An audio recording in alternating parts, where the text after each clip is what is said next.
I want to say that, we are living in a period of what is called one of the rare periods of radiation, when the inner spiritual nature of the human being can take a great step forward. One of these periods of radiation existed at the time of the Buddha, and he taught quite a number of arhats, fourth-degree initiates and third-degree initiates, and also the more regular disciple who had not attained that much.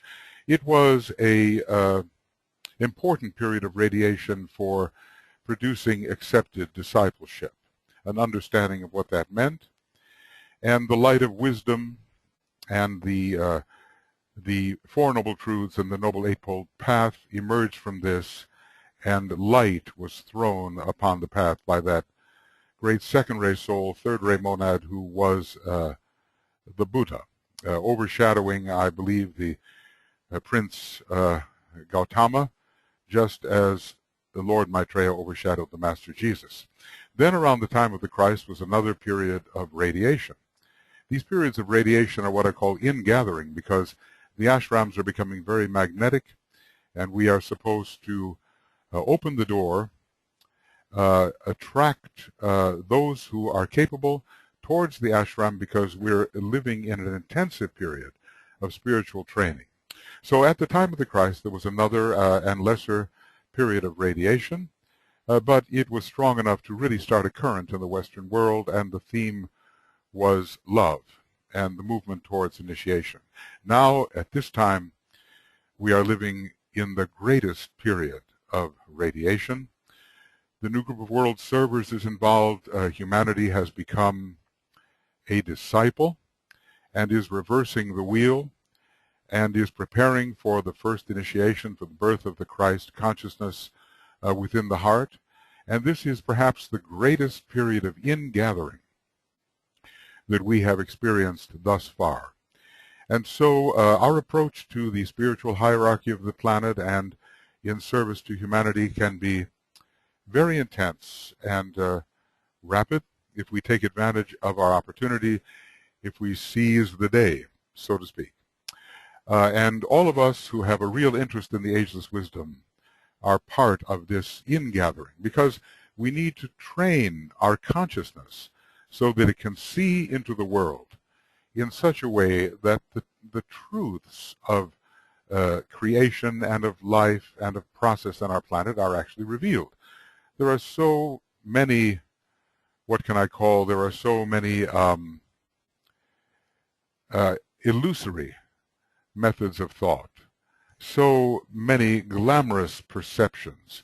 The world is racked by division and separation based on human ignorance, an ignorance which does not see the truth. Now, in the ageless wisdom, well, who has a monopoly on the truth? No one, of course, but in the ageless wisdom, we are presented with a view of life which goes far deeper than most of those views that are dividing humanity at this time. So if we can train ourselves in the ageless wisdom, we will be doing an important thing for humanity, because then we'll be in a position to carry the light to others. And humanity needs light now as it has never before, because it's in the middle of a very promising and yet dangerous transition into the age of Aquarius during the next 100 years or so.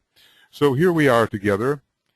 We are inquiring the way. We are asking each other, and we are asking our own inner self, our own inner soul, for the answers to our deepest questions. And we are attempting to obey the inner impulses of our soul. That's the second requirement. We are attempting to seek our own guidance, and even if the most worldly acclaimed individual advises us, and yet it is not on a spiritual line, we have to reject such worldly advice, even though it is very well accepted in the world. And finally, the fourth factor for us, as we find in the Tibetans' treatise on white magic, is to set an example. Well, I'm sure we've all set some examples we wish we hadn't set, but we wake up one day and we realize that according to how we live, so other people will see us, will judge us, and will determine whether they should follow the spiritual path, because we ourselves may be exemplars of that path. So inquire the way, obey the inner impulses of the soul, which we are authentically. That's really what we are. Pay no attention to the worldly wisdom, which leads towards the materialistic perspective. And finally, set an example. So that's just a little introduction. I'm very happy that you've been able to join us. Some of you are students in the Morya Federation. This is the first really open webinar that I've given. The other webinars of this nature have been for the students of the Morya Federation alone, and those kinds of webinars are continuing, but I realized somehow that we have these full moon meditations open to everyone. This is Malia, and Malia, hi, and can you hear me? I certainly can, Michael, and I gather by the blip that you can hear me. Yes, we hear you. I hear you quite well, so just please go ahead, and you've been in the field a long time. What's on your mind?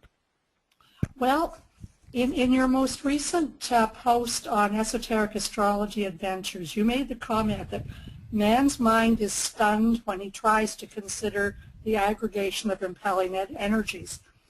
And my mind goes stunned every time the subject of the reversed wheel comes up. Uh-huh. The reverse wheel, so yes. I'm wondering if you could tell me what, why, how, where, and when the wheel reverses.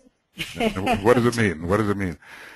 What does it mean? It's kind of an enigma. You know, it's not that the zodiac begins to turn backward. We're told by Master DK that esoteric astrology tells us that most human beings are actually traveling along the zodiac in a clockwise manner, in a reverse manner, moving from Aries to Pisces, to Aquarius, to Capricorn.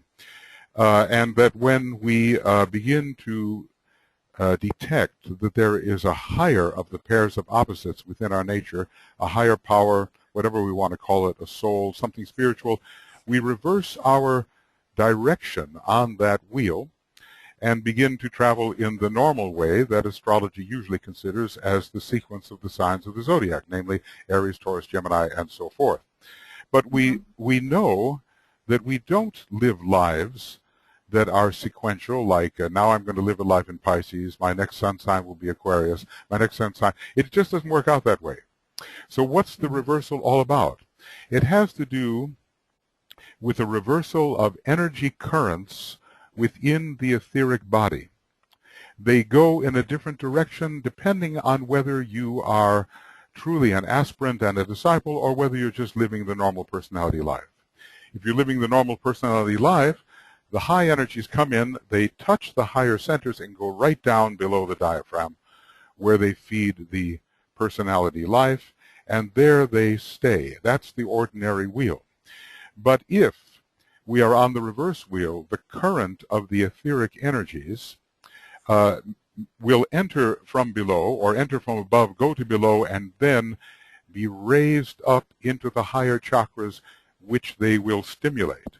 And so in a way we have reversed the etheric currents and are no longer feeding the chakras below the diaphragm. We are beginning to raise them and feed the chakras above the diaphragm, which opens up our consciousness to soul living.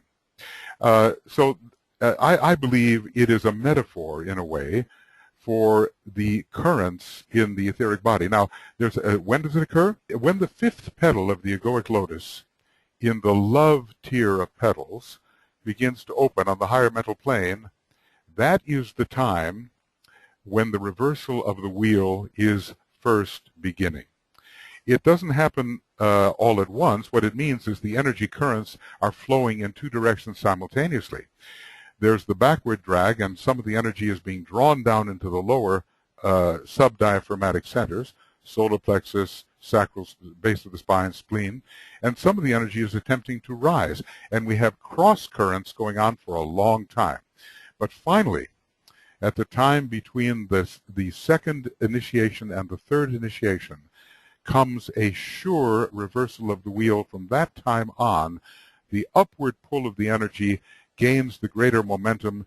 There's no longer such a conflict between the energies, and we are well on our way to the Syrian method of initiation, which really begins, in a sense, at the 3rd degree.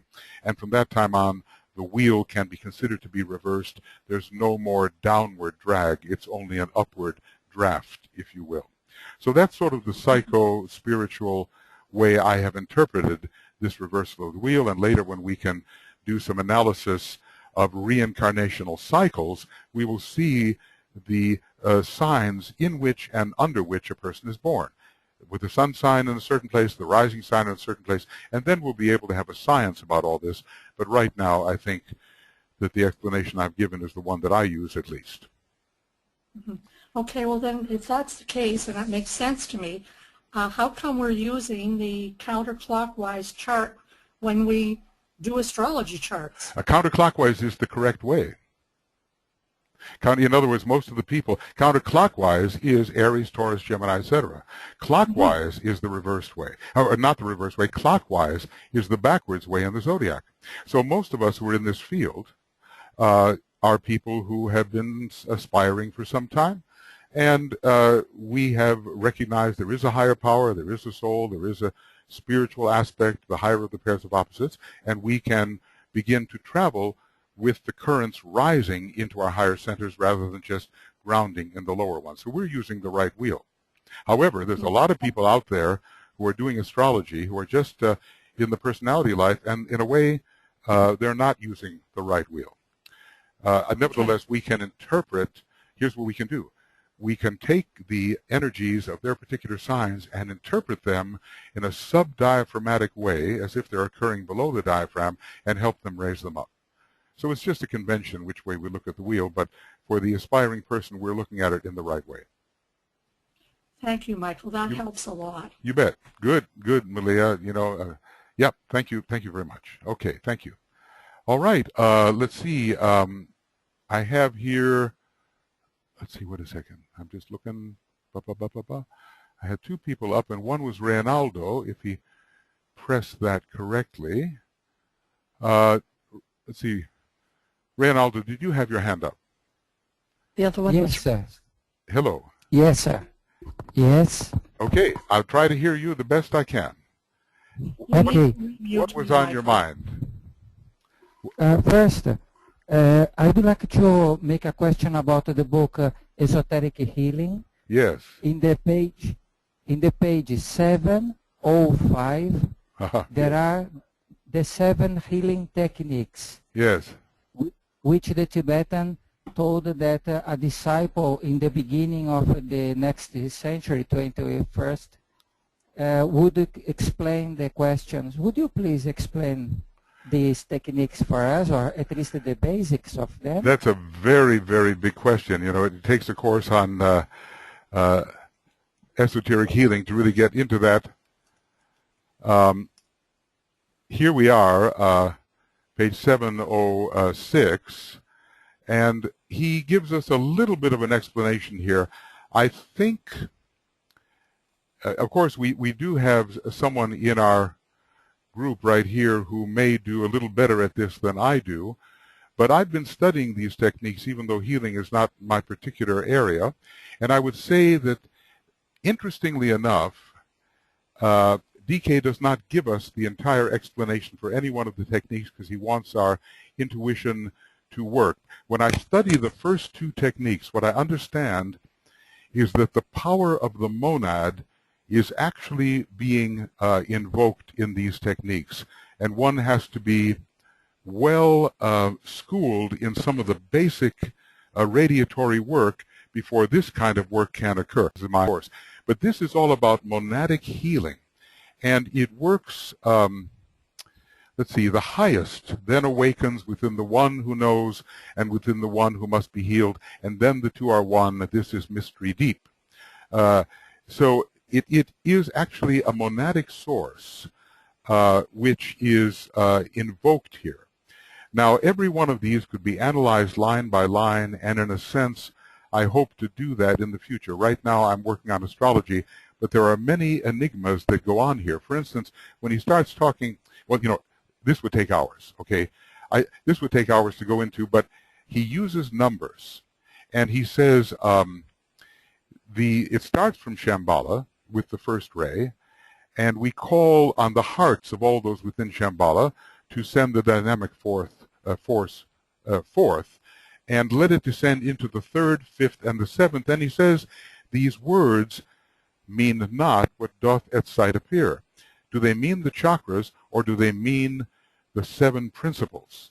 And for my thought at the moment, I'm thinking they relate to the actual 7 principles and their vehicles. One could spend an hour on each one of these techniques. I'm going to go here to technique number 2. And this is the one which may relate to us the most, because many of us are on the second ray, either in our soul or in our monad. So again, there is the enigma of what the numbers mean.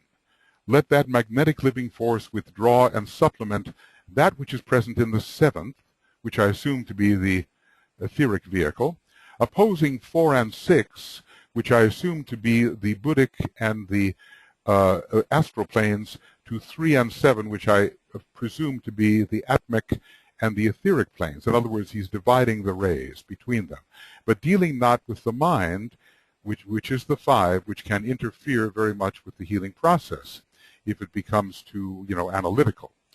And then there is a descent of the circular inclusive vortex to a point in the etheric body where the congestion occurs, and it disturbs the congestion, draws off the energy, and supplies new and fresh energy. Now, to me, the greatest of these of the statements here involves the heart. The heart revolves, so that's the heart. In other words, love is the great healing force. Rays 2 and 7 are the great healers. The heart revolves. 2 hearts revolve as one. Okay, the 12-petaled heart center within the vehicle, between the shoulder blades, the 12 within the head, or the heart in the head, and the 12 upon the plane of soul endeavor. What does that mean? That is the egoic lotus, which we've just been looking at. That's another 12. And just to substantiate my point that this is monadic, I'll go a little bit further, and they cooperated as one, and thus the work is done. So the heart centers are the lines of transmission by which the descent occurs. 2 energies achieve this consummation, and I believe when he refers to 2 energies, it's mostly monadic and soul energy, interestingly. And the 3, whose number is a 12, that is the heart center between the shoulder blades, the heart center in the head, and the 12-petaled egoic lotus, the 3 whose number is a 12 respond to the greater 12. And that, to me, is in the monadic vehicle. There's a 12-ness in the monadic vehicle, and it is the life aspect, and it's related to Pisces, whose number is a 12. And the great love energy of the monad descends through all of these 12s. And then the hint, the life is known. And it's the monadic factor we're dealing with, and the years prolonged. If we try to read the end of the book before we read the beginning, well, I'm not saying you're doing that, okay? But you're looking at the most advanced techniques, okay? So he gives us all kinds of things we can do as we work our way up to those techniques that require intuitive response. Now, I could go through with you every one of those, but what I think should be done is that we have this course on esoteric healing in the Morya Federation, which begins after 3 years. It's the 4th book, Reynaldo, and the Treatise of the 7 Rays. Probably you know, and probably you study this, but in a way, esoteric psychology and esoteric astrology are very important precursors to the esoteric healing book. So we try to give an expansive understanding of the energies and then get into the alone. Just one more question, sir. Okay, did you get a little bit out of that anyway, Reynaldo? Oh, yes, thank you very much. You're welcome, you're welcome. Maybe just one more question? Yes, go ahead, please. The question is, you say that humanity is nearing the first initiation. Not all of humanity, not all of humanity, but a certain proportion, yes. Okay. Yes. However, well, we can see that the black magicians are destroying the essence of humanity through HARP, transhumanism, MK Ultra, monarch control, GMO foods, human sacrifices at thousands per month. It's happening. It's happening. But the Christ is returning, the hierarchy is returning, and the hierarchy is stronger than this. So we simply have to work with our soul energy and not feel that these opposing forces are too strong for us to handle. The Christ, the hierarchy, the masters, they know about these things. There's going to be a great confrontation between the mental materialistic magicians and the white magicians in the Aquarian age, but if we train ourselves in the proper way, we will be able really to assist. There's some terrible things going on. I know about these things you talk about and so forth, but our job here is not to fight that directly, but to make ourselves so spiritually magnetic that we draw the energy away from that kind of approach. Okay, thank you very much, sir. You're welcome. You're welcome. Hi, hope you can hear me well. I'm currently driving down the interstate. So Oh, are you driving? Okay, well, you're person in motion. All right. Go ahead. Nice to hear you too, Malia. It hasn't been a while. I want a further clarification on, we hear so much about we are the soul, and then there's like this solar angel that's like not really us, but now it is us, but at the fourth initiation it goes, takes off and does its own thing. So, it's a little bit of a... What are we? What are we anyway? From my understanding, there's like our consciousness has been infused now by the qualities of this, what we call a solar angel. Yes. And so now we have that there are these two threads, right? The Sutramatma, which is like the life thread. Now that connects to the monad, if I'm not mistaken. And then there's the consciousness thread. And currently our consciousness thread just reaches up to the soul, and the part of that is building the Afterprana. And beyond, and beyond. Prior to the monad, et cetera, and beyond. So, what is the question, actually? What are we really? Okay. What are we? What are we? Yeah. Look, I think I know where you're going with this, and I just want to say that we are essential, irreducible spirit, which is the essence of the monad. We are no vehicle whatsoever.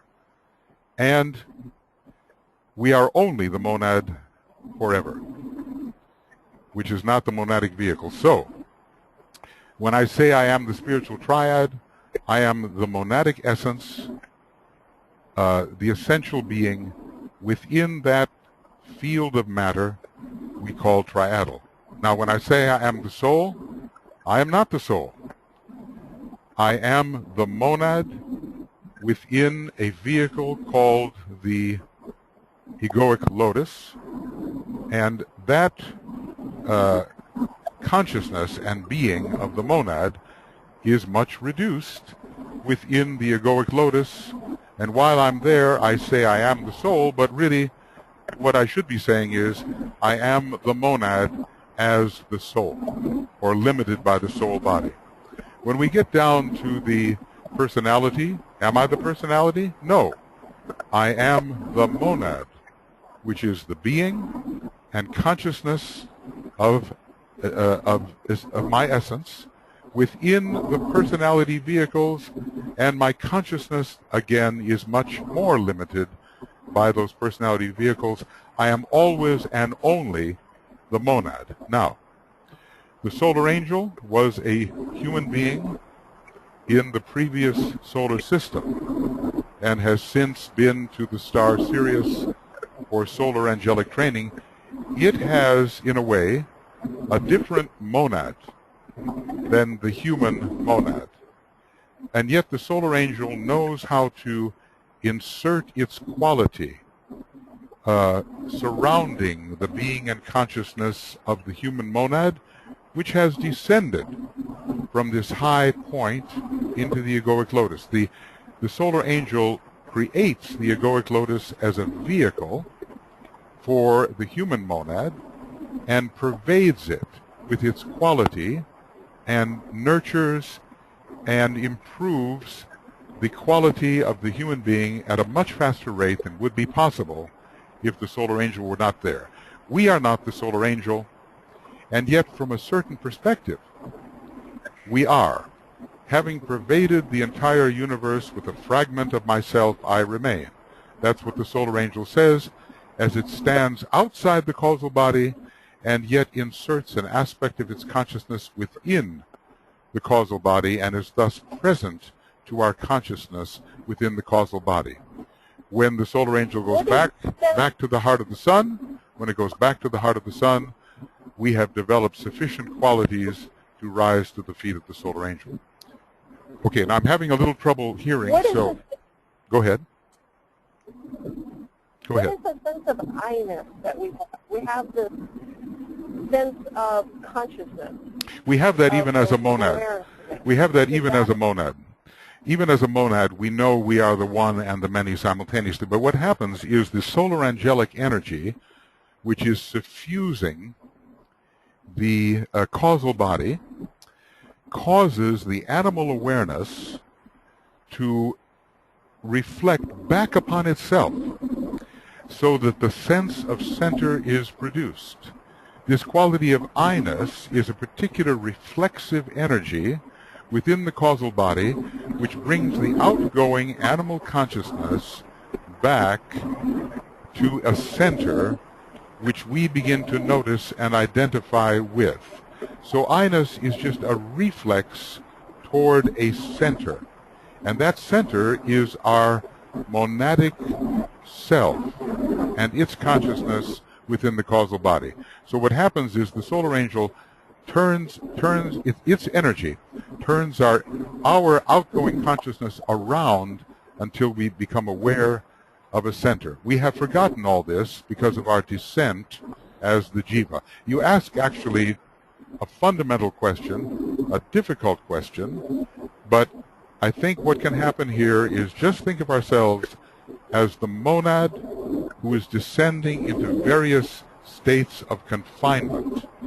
And in the low state of animal consciousness, the monad does not know at that level that it exists. When the solar angel comes into the picture, the solar angel makes it possible for the outgoing animal consciousness to rediscover the monadic center in the center of the causal body, and from that time on, we are individualized.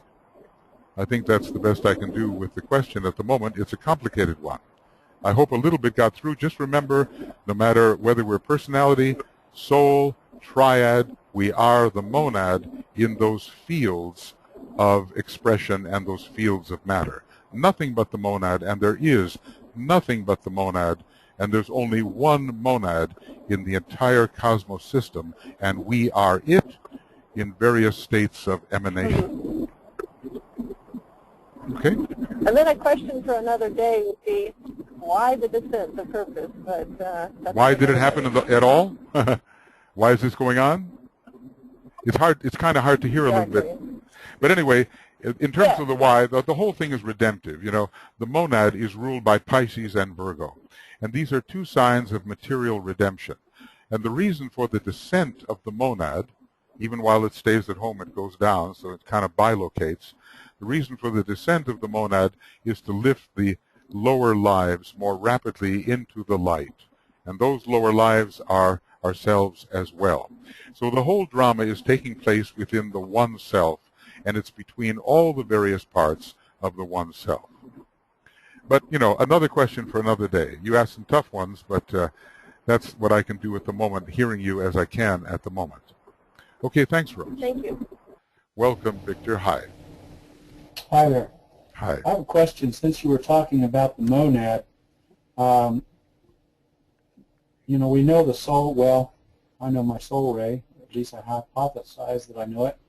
When we talk about the monadic ray, if there's one monad, would we all be the same monad ray? Well, you know, that's an interesting question. When I say there's one monad, I mean there's one being in all of cosmos. And it undertakes different types of emanations. Let me turn to a chart which may give a little bit of the idea. This chart is called Cosmic Parabrahm, and you kind of see how the 1 differentiates into many, many different septonates. There might be other numbers as well, but the 7s are what we've got here. So I'm not saying that the one being of all cosmos, who is I call this being the universal logos, okay? I'm not saying that that being has a ray, because in a way that being is far above all the rays.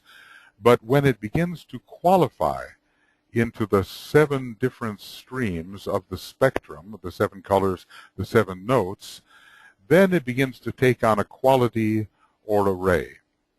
And all these different little extensions, each one of them can be extended into 7ness, and on and on and on. And each one of them has a particular quality of energy that we call a ray. Now, for practical purposes, really, all we need to know is our soul ray and our personality ray. In other words, our monadic ray is the X factor, if you will. So we really don't know what that is, and it may take us until the 3rd initiation before we find out for sure. In his book, Discipleship in the New Age, Master D.K. told a couple of people their monadic rays. There was one first-ray monad. There was another a second-ray monad person. She had a 6th-ray soul and a second-ray monad. This other person had a 7th-ray soul and a first-ray monad. He told that to them for a specific purpose. But it was not that they had to concentrate upon. What they had to concentrate upon was giving the gift of their soul ray and making sure that the personality ray was a sub-ray of it. Now, on your monadic ray, after the 6th initiation, you are outward bound. If you don't stay on the planet and help the Lord of the world, and only a few of them do, you're headed out on one of the ways of higher evolution. And you preserve your monadic ray while you do this. You may be taking the path to Sirius. You may be taking the ray path. You may be taking the path of magnetic work. You may be taking the path of the planetary logoi or solar logoi, or the path of absolute sonship. These are paths which you can study about later, and they're very high things. But the point is, you preserve your particular monadic ray because you keep that monadic ray for a very, very long time, and it is your ray. Now, the day may come when you become a solar angel, and the solar angels blend together in groups to form a planetary logos. And that planetary logos may have a ray different from the ray of your monad. But that doesn't make any difference, because in a way you become, with all the other solar angels, you become that planetary logos, and all the subsidiary rays are sub-rays. The practical thing at the moment is to make sure you know your soul ray, you know what is the contest between your soul ray and your personality ray, you figure out how to use your personality ray as an instrument of your soul ray, and you just make your contribution in service to humanity along the line of your soul ray, which is your ray of contribution, I like to call it. And as far as the big question is, does everybody have the same ray? Well, everybody has the same essential being. We're all one being, and we have to realize that, however many lives it takes, like the rising sun dawning upon that realization, we have to realize that we are all one being. And then we're beyond the question of rays and so forth. When we start to descend into manifestation, then the 7 qualities of deity, which are the 7 rays, become important. Are you okay on that, Victor? Yes, I'm there. But how do we find our monadic ray? Okay, well, I suggest taking the Tara test for the initial approach. But many of us are uncertain about our soul ray, and we reverse our soul and personality ray. So many people that applied to the Tibetan in the early days, they had it backwards. They had their soul ray being their personality ray being their soul ray. We have to make sure that we know what master we're working for. Well, in a way, we're all working for Master D.K. because he's included in his ashram many for training who are on all the different rays. But one day, we will move towards that particular ashram to which we really belong, and then it will become very clear what our soul ray may be. Meanwhile, we have a pretty good idea. If you're really attracted to DK's work and you stick with it, you know, probably the ray is either ray 2 or ray 1. That was the great majority of people in his group. And if you have a ray 1 soul and you stick with Master DK, the great probability is you have a ray 2 monad. So the second ray is prominent somewhere. Okay, Victor. Right. These are important questions, you know, far-ranging questions. And look, it takes a long time, really. Time is illusory, but it takes a long time. How do we know anything? We have to have our own experience of these things, and we have to struggle on this particular planet of purifying pain. What's it? Purifying sorrow and releasing pain, or the other way around, purifying pain and releasing sorrow. And we have a lot of work to do on our particular planet because it has inherited a difficult situation from the previous solar system. So we're pulled on our planet between the pairs of opposites, soul and personality. We have to struggle, but our struggle will give us true knowledge, and we have to have real persistence. When the personality says, oh, I'd rather rest, I'd rather relax, I'd rather not do this, I'd rather not study, I'd rather not meditate, we have to, from our inner space, say no to those voices and persist without let-up until we win the day. I hope we all do that, frankly. I'm talking to myself as I'm talking to you. All right, who else would like to ask? Okay, we have Natasha. Hey, okay, Natasha. Good, very good. Hi, Natasha. Yes, good evening. Can you hear me? Yes, I can hear you. I hope I can understand. I will do my best, or my colleagues will help me understand. Okay, go ahead. Okay, I have one question regarding monad ray. When and how this ray influence on us as a personality or as a soul or however it is. Can you explain this? Okay, are you? Because I wasn't sure that I heard the entire. Are you finished with the question? Because then I may. I can just a little explain. For example, when you are not as a personality build up, the ray of the soul has very little influence, is it? It has to emerge. And further, yeah. And further, when what kind of conscious we need to have that the monad ray influence on us as a personality. I think I can answer that a little bit. Okay, well, obviously the sense of unity, there are 7 ways that people achieve the sense of unity, and that is done on the soul ray. The personality has a separative consciousness, and it's under the veil of illusion. Everything is fragmented, nothing is whole. So unity consciousness is soul consciousness. And we have to reach that point where we can begin to see the interrelations between all things, 7 modes of interrelation. Now, monadic consciousness or awareness is a different thing. It includes the unity consciousness of the soul, but it converges on what I would call oneness consciousness.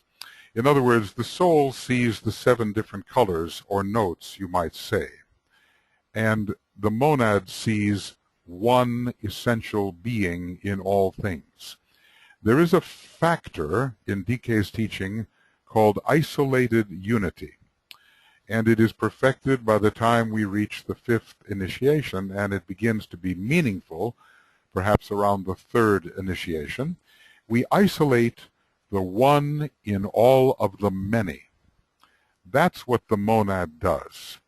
And we cannot be at all sure of what that ray is until we know we have taken the 3rd initiation. So it is effective from the time of the taking the 1st degree of the birth of the Christ in the heart. It affects the soul level, but we don't detect it in the personality. So the monad is active. It is active in our etheric body. It is active in our astral body for various reasons which I can explain. It is active on the plane of the lower mind. because the monadic ray particularly affects the way the lower mind thinks. It is active in our vehicles, but it is the eyes of the master that can see it, and for us it remains somewhat unconscious until we are beginning to converge upon the third initiation. For practical purposes, we don't really need it at this point. I mean, the majority of monads in our solar system are on the second ray. There are some leftovers from the previous solar system on the third ray, and very few on the first ray. But those are the three great rays. There is, here's if I can put it like this. I'll go to another chart. And I will say, if you look at this chart, you will see on the monadic plane there are 7 triangles. On the logoic plane there are 3 triangles. The monadic rays are twofold. They are our very essence. There are 7 qualities, and we can be any one of these 7 in a subsidiary sense. And one day, when alchemy is perfected within us, we will be released from the monadic vehicle, and we will find our place in one of these 3, red, blue, or green, the first 3 rays, and these are the 3 persons of the logoic trinity. And that's where our real identity will be made clear to us before we go on farther on the way of higher evolution. So it's not something to worry about too much. As I was saying to Victor, the main thing is to learn how to express the soul ray, how to become a truly integrated being using the soul formulas, how to use the technique of fusion. And there are 3 techniques to make sure that the soul infuses the personality, and then to express the love wisdom of the soul in 7 different ways in service. This is our job, and it could take quite a few lives to make sure we can do that. The monad comes later, as interesting as it is. I've written quite a bit about it. I've got a book called On the Monad, and you can find that in the Makara website, makara.us, and the PIP and the Tara test will also help. Okay. Very nice. Yeah. Okay, Natasha. Thank you. Hi, Monica, and welcome. Yes, hi, Michael. Can you hear me? I can hear you quite well, actually. Maybe because your Germany is close to Finland. Okay. You spoke in the beginning of a glamorous perception. And it came to my mind, we have quite a trend of so-called reincarnation therapies. You will have heard of this. Yes. Which means that personalities are led back to experience a former life. Yes. What do you think of this? Because in my opinion, the experience or the knowledge of former lives is a knowledge of the soul or the higher self. And I think it can be possible for a person, how vivid such an experience ever may be, that really touch it. What do you think? I think if it's well done, and there are approved techniques of doing this that will be in the new schools, because in the new schools, which may appear over the next centuries, we're going to be taught how to retrieve certain of our significant past lives. If it's well done, it can be helpful. As long as the person is detached. See, somewhere around the second initiation, where Pluto is strong, where Scorpio is strong, and the factor of memory is awakened, this retrieval of past experiences of the soul in a personality can be useful, because then you begin to see more about your character, how it was formed, and how to balance it and correct it. So it can be useful in the integration process, in the fusion process, in the initiation process, as long as it does not fall into the realm of imagination and wishful thinking. Because it's possible, you know what I mean? Yeah, you know what I mean? Yes, exactly. Exactly. It's possible to retrieve experiences which belong to someone else, which are simply imagined. Sometimes dreams will give the hint. DK says you have to be careful about the retrieval of your dreams, because sometimes they show past lives and traumas and crises. A certain amount of detachment is really necessary if you're going to go into this field. And then you have to have the intuition active to know what is imagination, what is fabrication, and what is the real thing. To avoid wishful thinking and the psychological complexes that can go along with retrieving past lives. Ego inflation or ego submission, all those things can happen. So under the approved techniques, and have those techniques been worked out perfectly yet? I would doubt it. But I have some friends who are into reincarnational therapy, into hypnotism in that way, and they've had some success with marking real experiences which are corroborated by proof. So I would say yes, it can be useful as long as we don't forget that we are not those personalities whatsoever. We are the experiencing consciousness, and more than that, we are pure being. We are that which underlies all of this show that we're seeing. As long as we don't identify too much with those personalities, it can be helpful. Yes. Oh, thank you. May I put another question? Yes, go ahead. A friend of mine is an alternative practitioner, and she's of the opinion that she could influence the egoic lotus by homeopathic medicine of a very, very high dilution in cases of very karmic instances in the life of a person to repair this. Well, you know, it's a very big reach. It's a very big reach here. I think what you can do is influence the etheric body in such a way that the streams of soul energy have a better opportunity of affecting that etheric body. Because basically homeopathy is all about etheric work. In terms of reaching the higher mental plane, I don't know how we could corroborate whether she's really doing that or not. If there appears to be more soul energy as a result of homeopathic treatment, it may simply be that the instrument is made more receptive. Because we are, you know, can this really work on those very, very, very subtle levels? Even if the soul appears to be more influential, it doesn't mean that the egoic lotus is being affected, because that's the work of the solar angels. The solar angels take experience and they transmute it alchemically into the substance of the egoic petals. That's a very high type of mathematics that's involved in that, and very vast experience. I think to me, it's a bit of an overreach, but on the other hand, it doesn't mean that homeopathic treatment cannot make the soul more accessible. That I think it might be able to do. Yes, thank you. Yep, we just have to test it out. Test everything. Aquarius is going to be a fifth ray age. It brings in a lot of fifth ray, and the personality of humanity will be on the fifth ray, and its mind on the intuitive fourth ray, and we'll be able to submit to scientific proof some of these questions. We have 2,000 years to do it, so you know, we'll find out a few things. Okay, Monica, nice to hear from you, and regards to Germany. Okay, Walter, very good. There you are, and welcome, Walter. Hi. Hello there. Hello.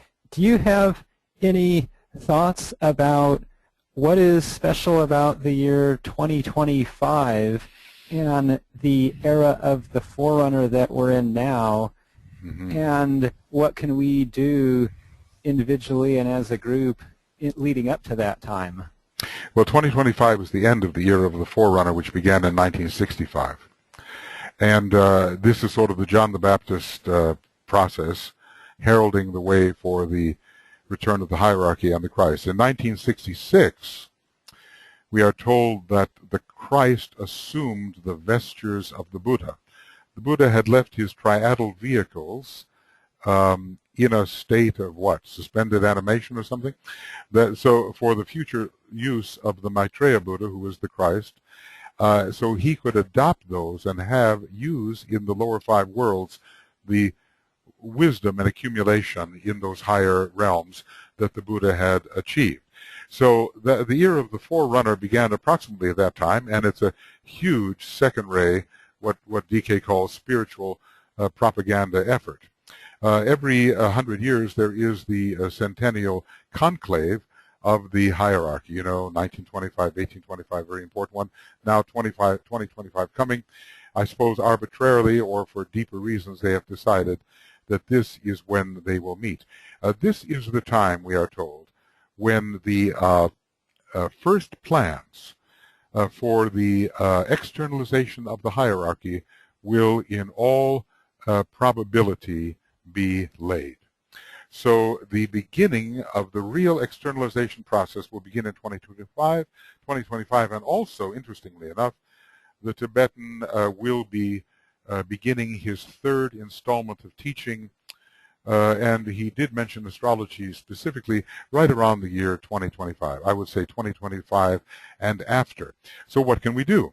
We can train ourselves very, very well during the remaining years of the era of the forerunner, approximately 12 years, one Jupiter cycle. We can radiate the quality of the ageless wisdom to all who may be able to receive it. We can represent the spiritual hierarchy to humanity as best we possibly can. We can become living examples of the teaching, and we must somehow bring the vision to humanity in such a way that it can change, or many people anyway, can change from limited, glamorous, separative notions into the inclusive love wisdom of the ageless wisdom. We have to get it across. We have to reach people. We have to use the third ray and the second ray together to render these things vocal and show how the ageless wisdom can be practical in the lives of everybody. And we need to use the great invocation, spread it wisely, because it's our most effective tool for the reappearance of the Christ. As far as when that reappearance is to be, we cannot say right away. There's so many things that have to be done first. I turned to a page in externalization of the hierarchy, and I may have done this before, but there's something like the word externalization. Wait a second. I want to show you something that shows you it's going to take a little while before the Christ can return. Wave. There's the word wave, and I hope that this will lead me to what I want. Yes, here it comes, and it's right on page 698 and 698, 699. So this is the important thing about the reappearance, and believe me, for all of us, there's nothing more important than we can possibly give our mind and our heart to than the reappearance. When the task of preparation of men's minds is further advanced, when the knowledge of the existence of the masters and their hierarchical endeavor and of the united hierarchy of our planet are a commonly recognized truth. You see our responsibility here? Are a commonly recognized truth, and when active goodwill is recognized as a real national asset in all lands, then the speed of the externalization of the hierarchy will be greatly increased. Then the 5 spiritual centers will begin to take definite form and will call also for recognition. You know, we're talking about, you know, New York, London, Geneva, Darjeeling, Tokyo. And the 5 spiritual centers will begin to take definite form and will call also for recognition. The groups they're working will be known, and they will also be in close touch with each other. From that time on, the network of initiates and disciples under the direction of the masters will be worldwide. And in every field of human expression, the opinion of these men and women and of the masters presiding at the 5 centers and in their affiliated groups will be regarded as of immense value by all governmental, economic, and social organizations. That's quite a preparation, isn't it, so far, Walter? Then, under a great wave of spiritual inspiration, the divine spirit of expectancy for the reappearance of the Christ will sweep through the whole world. It will then be regarded as credible, and creditable, and his coming will provide the germ for all world hope. The reason for this will be that the most respected, enlightened, and cultured people on the planet will be looking for him, and then, my brothers, he will come. bringing new energies of love and compassion, and implementing the spirit of fresh enlightenment.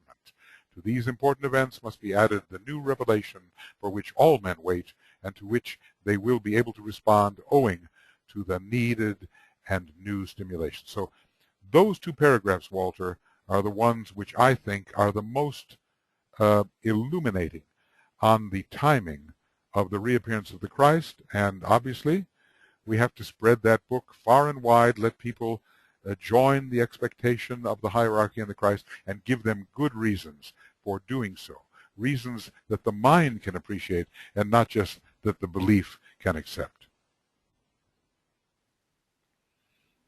Anything else there, Walter? Thank you very much. Okay. Well, you know, those two pages, externalization of the hierarchy, I'm putting them in yellow this time. I can't change the text, but I can put it in yellow so I can always get back there. I love those two paragraphs because they really put the whole thing in proportion, and they give us a sense of what we have to do. We're part of a great spiritual propaganda effort. We are propagating certain ideas and thoughts, and we are helping them sink more deeply into the consciousness of humanity in a reasonable way. That's our job. We are educators, you know. Every member of the hierarchy, no matter what his ray, is an educator of a kind, and we are trying to let people know that the hierarchy is real. It's just like Master Morya said. He said, "Must I shout it in your ears? Hierarchy." I love that. It's in the book Hierarchy, and it's just, it always thrills me, and I get excited too when I read about this. I just think we're all part of a magnificent process. If we can just get a hold of ourselves, correct our faults, we make a mistake, correct those mistakes, and just move on. Don't get hung up with our eyes too much upon ourselves. You know, what is it said? Forget the good self and the bad self, and let only Christ be seen, as it is said. Okay, Walter. And Carol, hi. Good morning. This is very brave of me. It is. A question about the head in the heart and the heart in the head. How do we know when the heart in the head has become activated, and what's the difference between the two? Okay, I think it relates to the realm of the spiritual triad. As a matter of fact, in a way, it even relates to the monad. The heart center between the shoulder blades can involve the love petals of the egoic lotus, and can also, here, let me go to a map here somewhere, and can also bring registration of the intuition and Buddhic plane. But definitely, when the intuition is really working and pure reason, or that sense of how things are in an immediate intuitive sense and the relationship between things, when that becomes part of our consciousness, it's as if the heart in the head is really working. And the final connection of that heart in the head center, which is the major lotus within the head center, and has kind of a, you know, a Neptune, a Vulcan and a Neptune kind of meaning, it connects directly to the monad. And the sense of the union of pure love and being begins to come into our consciousness, and we are really appreciating the oneness of all things. That's what the heart in the head is going to reveal. It's going to connect with the higher planes. The heart center itself also can connect with the Buddhic plane and with the emotional plane, and especially with the egoic lotus. But a still higher type of unitive realization will begin to dawn on our consciousness, and the sense of love and oneness and inclusiveness will begin to dawn when this particular organ is being activated. And of course, it's 12-fold. Very interesting. Remember, in the healing formula that I was reading there to Reinaldo, which was the second ray healing formula, the one within the head, the 12 within the head, is the heart in the head, and it is involved in the descent of soul energy and monadic energy to create a field of love within the personality. So I know, you know, it's a little bit vague what I'm saying, but we can do alignments which involve the heart in the head, the love petals of the egoic lotus, the Buddhic plane. As a matter of fact, if we were to turn to the fusion formulas in Esoteric Psychology, Volume 2, somewhere in there around the 390s, there would be some alignments along the second ray, which would include the heart in the head center. Suffice it to say, a very pure form of love wisdom is going to be coming out when that center is activated. I suppose that's the best I can do for the moment. Do you have any further question on it? Is that to do with initiation then? So well, different centers for different initiations, okay? First initiation, sacral center, sacral to throat. Second initiation, solar plexus to the heart center. Third initiation, the throat center and the ajna center are involved. Fourth initiation, the heart center. Fifth initiation, the base of the spine.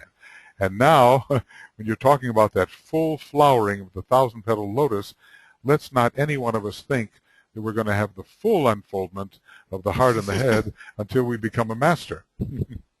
Phew. Thank you. That's a relief. Oh, okay, you don't have to worry about it, but there are alignments. You know, like sometimes when you do your alignments, you know, when you think about your heart center, you can take it up through the ajna center, through the heart and the head, and go straight to the egoic lotus and the jewel in the lotus imaginatively.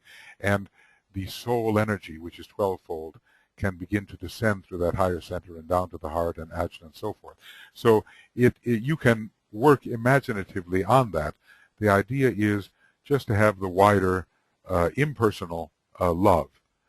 This is the most impersonal type of love from that heart and in the head center. Okay. My question is soul expression in mental, astral, or etheric body. I saw where DK was speaking to different disciples, and he would say that your soul is expressing itself through the etheric body in one disciple, and then another goes through the astral body. Correct. Specifically, why is the soul expressing through one specific body rather than randomly going through different? Well, in a way, a soul-infused personality, the soul expresses through everything, okay? That's a generality. However, there is a specific vehicle whose vibration is higher than another vehicle. So if a soul has a choice of vehicles through which to express, DK tells us that if the vibratory level of a particular vehicle is higher than another, the soul will choose that vehicle, and the personality will choose one of the two lesser vehicles. The soul is looking for a type of vibration which will be resonant with it. And so if, let's say, there was a mind that had, well, let's see, how can we say, fourth subplane matter in a polarized condition, quite vibrant, but the astral body had fifth subplane matter, the soul would not choose the astral body because the mental vibration would be higher. It would work that way. Now, sometimes there's a ray thing that happens there. A lot of first-ray souls, they seem to express through seventh-ray physical bodies, so there can be ray resonance. A soft-line personality through soft-line vehicles, a hard-line personality through hard-line vehicles, but it is not always so. The soul has its own good reasons for doing this. We don't know what that is. In other words, the solar angel engineers this in the attempt to accomplish certain building process which it foresees because of its relative omniscience. So what we have to do is consult the way we react astrally, mentally, and physically. Always one body is left without the pressure of the personality or the soul. Like in my own case, I think I have a soul working through my mind and the personality working through my astral body, and that leaves the physical body pretty much to itself, for better or for worse. See if you can get the feel of through which vehicle your soul prefers to work, and through which vehicle your personality, with its sometimes separative action, seems to work. And then you'll have kind of a setup, a kind of an understanding of the way it goes. We don't have the master's confirmation, but at least we have a good working hypothesis. And if we raise the quality of the vehicle, the highest quality vibrationally of the vehicle will be the one that the soul chooses. That's what DK has said at a certain point. Okay? Something like that? I believe I've got that. But what you have to do is examine yourself. How does it work, you know? I mean, you know, where are your separative reactions coming, and where are your most inclusive and unitive reactions coming? Do you have a critical separative mind or an inclusive mind? Does your astral body express love, or does it express the kind of separative emotions? You see, the personality tends to be separative, so look for a lower quality of expression through the vehicle through which the personality expresses, although eventually, of course, it will be a sub-ray of the soul ray, and then things will begin to fuse together. And in another sense, the entire soul-infused personality will have the soul expressing through everything, though one of the vehicles may be its particular target in this particular life for purposes which it understands, seeing several of your past lives, seeing several of your future lives. The solar angel can see this. Yes, anyway, appreciate it. Inquire the way. Okay, very good, Victor. Okay, let's see. I just want to make sure. Okay, and Rose, let's see, is there anybody else that has not spoken? Rose, yes, go ahead. Yes. Wait a second. Now, hold on. I'm not able to unmute you. Oh, there you go. Okay. Proceed, please. Can you give a little bit of a brief clarification on the difference between rounds, chains, globes, and all of that? I know it's all... Oh, it's a big subject, but let's put it like this. Planetary schemes, well, now I better turn to some maps here. And I'll try to make this really essentialized because it's a huge subject, all right? These are 7 planetary schemes, as we see a map here in our solar system, Saturn and its schemes, and the Saturn scheme and the other schemes surrounding it, then the Neptune and Uranus scheme. They are all chakras, okay? I can differentiate. The planetary schemes are large chakras within the system, the etheric and astral and other systems of the solar logos. They are solar logoic chakras. The chains are chakras within the planetary scheme. So they are the 7 centers of each chain. And here we have maybe a little better picture of that, prepared here by Tuya has a good one here. Here it is. Here is the whole planetary scheme, the big circle. It's a chakra within the solar logos. It's a wheel of force of certain ray potency and representing a certain chakra. For instance, our Earth will be representing the base of the spine chakra in the solar logos. The chains themselves are chakras within the scheme, and the globes are chakras within the chain. Okay, so they all have the function of force centers. Now, rounds are periods of activation. So there is a sequence in which different chakras are activated at different times of the development and unfoldment of the being we are dealing with. We know that not all of our chakras in our etheric body, use the etheric body as an example, are activated at once. The lower chakras are activated first, and then slowly in a certain sequence depending on the monadic ray. So we can't really know that geometry, but different ones of our chakras are activated at different times. Now, when a complete circle is made of all activations at a certain level, you have what's called a round within the planetary chain. All the different globes have been touched. In what order, I can't say. It's not just 1, 2, 3, 4, 5, 6, 7. There's something more to it, okay? Just like there's something more to it here. It just doesn't go like this with us. 1, 2, 3, 4, 5, 6, 7. There's a whole geometry of activation and a sequence of activation depending on our monadic ray. But when one complete circle of activation has been achieved, that's a round. And then it starts again on a higher turn of the spiral. Now, I just want to say that's what's called a chain round. And we're on the Earth chain, and here we are down on this little globe right here, and we're in our 4th round of the 4th chain. That's not the same thing as a higher type of round, which means the activation not of globes, but of planetary chains, going through all the 7 chains in a certain order at a certain level, and there are 7 of those scheme rounds which activate the chains, and 7 of the chain rounds which activate the globes. So the difference between the scheme, the chain, and the globe is they are chakras. Rounds are not chakras. They are sequences of activation of the chakras. That's what rounds are. And I think that's probably as simple and direct as I can make it, and the rest takes years. Okay. Are there multiple Earths in existence in the different globes? Yes, like, yes. You say the Earth. This is the dense physical globe. Dense physical globe. But it's not just dense. It has all of, because it's a globe lord, and so it has all of the different vehicles. So there are multiple focuses, globe focuses for globe lords, and they are lesser beings, chain focuses for chain lords, and there are not 49 of them, there are 7 of them, and they are greater beings. And there is the scheme lord, and he is the greatest of all, and he's part of the chakra system of the solar locus. So there are multiple areas or dimensions within the Earth scheme, multiple focuses, and we call them globes and chains and within the scheme. Now, where are they positioned? This we don't know.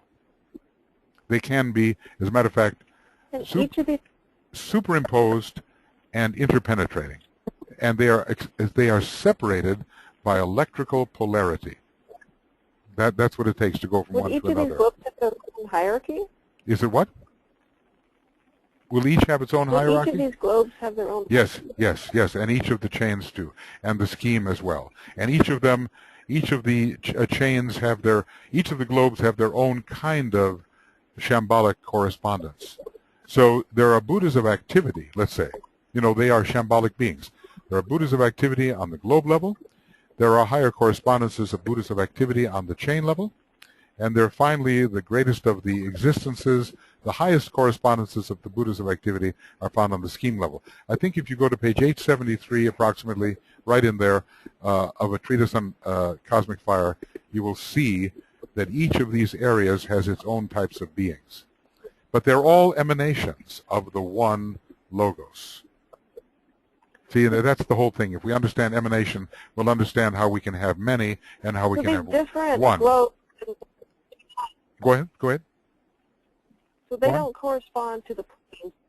These different globes don't correspond to the planes. Like the denser one doesn't correspond to the denser plane. The globes are not homogeneous, as far as I can understand. We can say, is our Earth globe made only of Earth? No, absolutely not. It's the expression of an Earth, of a globe lord, and he has all of the different beings. Now, some globes have lower levels of expression than others. For instance, there are some globes whose lowest vehicle is the etheric. Some globes' lowest vehicle is the astral. Some globes' lowest vehicle may be the mental. But they all have vehicles higher than their lowest globe. It's a big question. I can't go into it too deeply, but I think I've given you what I can at the moment. Okay, friends, we're almost reaching the end here. Yeah, okay. And we're almost reaching the end here. And Reynaldo, you have your hand up for a question. I might just have time for just a little bit more. Go ahead. Yes, just a question to clarify, because there are some discrepancies among esoteric authors. The simple question is, what are the real esoteric colors of the rays? I say this because several authors, they have discrepancies. What are the definitive ones? Okay, now I have to. Sam, can you repeat to me what Reynaldo said? Did you hear it? He sees a discrepancy between different esoteric writers on the colors of the rays. Ah, okay. Okay. Well, look, I think that's the gist of it. Is that we're not in a position? We're not in a position, Reynaldo, to confirm that. In DK's books, he gives an esoteric and exoteric color for the rays, but he also gives sometimes as many as 3. And there are different notes for the different rays as well, both esoteric and exoteric. It's a whole fourth ray science which has to be unfolded. I really don't trust anybody on this, and DK is giving us many, many blinds. So the authors differ, and that just shows they don't know. They don't know with certainty. And nor do I say I know with certainty. I know a field of probability around the colors. Like for the first ray, red is esoteric, orange is exoteric. For the second ray, we have indigo blue in general. It is the important one, but light blue is sometimes given as an esoteric color, but it has to do with the previous solar system. When it comes to the third ray, DK gives us green esoteric and black exoteric, which is explainable. For the fourth ray, yellow is given as the esoteric color and cream color as the exoteric color. But there may also be others. For the fifth ray, we seemingly have three colors.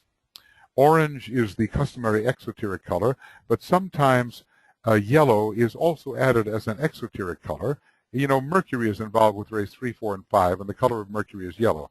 So that's the reason it's a very strong fifth ray indicator. And indigo blue is given as the truly esoteric color of the fifth ray. When it comes to the sixth ray, we have three colors. Red is the crudest, and it's very exoteric, and it relates, however, to the esoteric color of the first ray. Then we come to the possibility of silvery rose, which is more esoteric, and light blue, which is, well, or just plain old blue, which is not indigo, is also connected with the sixth ray.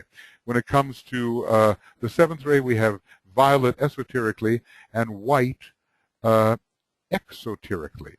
And sometimes they are reversed because white is a kind of synthesis and it's really no color at all. So with the seventh ray we have white, and for the third ray we have black, and those are the two extremes. Now people can say what they want until this is tested with the combination of the fifth ray and the fourth ray with frequency analysis. And I think, you know, Germany will be very important in doing this. It has such a strong fourth ray and fifth ray together, fourth ray soul.